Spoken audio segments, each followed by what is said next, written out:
nakaparada pa kita dyan, Bel, na, no? Turn over ko.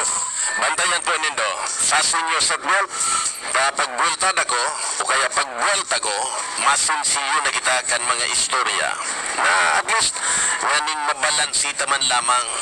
Tan importante din ni bayan ko sa kinaban. Pigadalan tayo sa siyensya ka, nag-rescue kita, is equilibrium.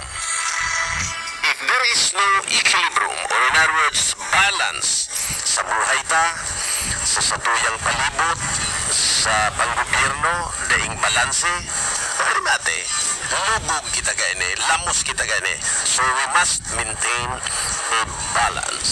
So yaw kita digdi, to maintain balance. Ala, sige, basta